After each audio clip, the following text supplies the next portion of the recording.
Goethe says, "We, the citizens of Europe, with our beliefs and principles, couldn't reach what Mohammed has reached, and no one will precede him. I've searched through history to find a top example for human, and I concluded that he is Mohammed. Therefore the truth must be revealed and raised, as Mohammed has succeeded, the one who bowed the whole world by the word of monotheism." Leo Tolstoy, the Russian writer who was forbidden by the church for his enterprise and free ideas, says, "I am one of those who, blinded by the prophet Mohammed, was chosen by the only God to fulfill his message, and to be the last prophet. And it is proudly enough that he has guided a whole nation to the light of truth, and made it live peacefully, and has opened it to the paths of prosperity and civilization." Alphonse de Lamartine, the French poet, says, "The remarkable incident in my whole life is that I have studied the life of the Prophet Mohammed, and I have realized its greatness and eternity. Who dare to compare any man from history with the Prophet Mohammed? Who is greater than him, looking to all criteria measuring man's greatness? His behavior in the time of glory, his ambitions to spread the message, his long-lasting prayers, and his celestial interlocution are all evidence to a perfect faith that helped him establish the basics of his message. The messenger, the project, the conqueror, the corrector of the beliefs, the one who established worshiping which is not dependent on images, is Mohammed. He has destroyed all beliefs, adopting mediator between the Creator and his creation."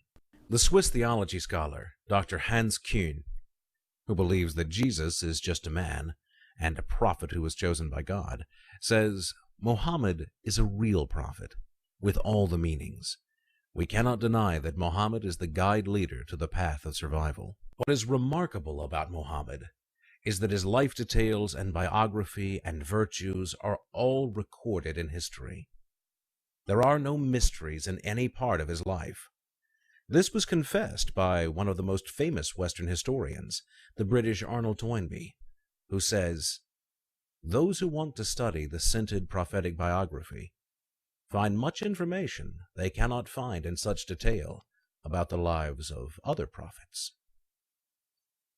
The famous Orientalist, Gustave Le Bon, says, "We know well enough about Mohammed's life, but the life of Jesus is nearly unknown, and you will not find details about his life in the Bible."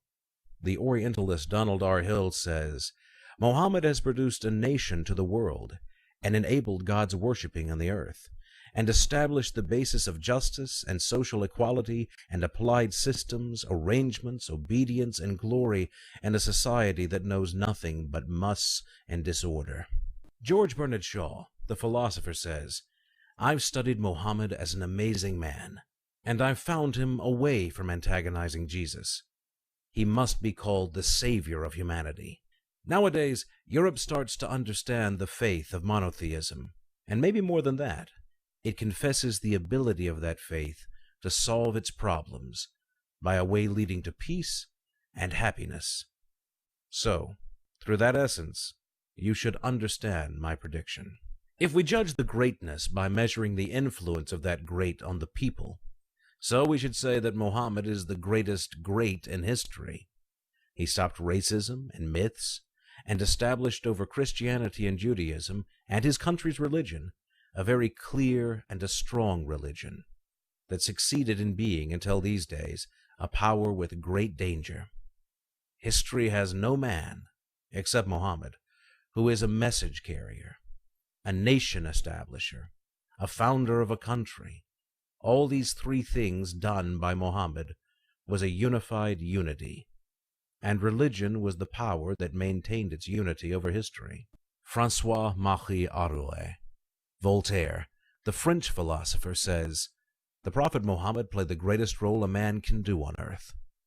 He brought a book and fight, and that is the least thing you can say about Muhammad.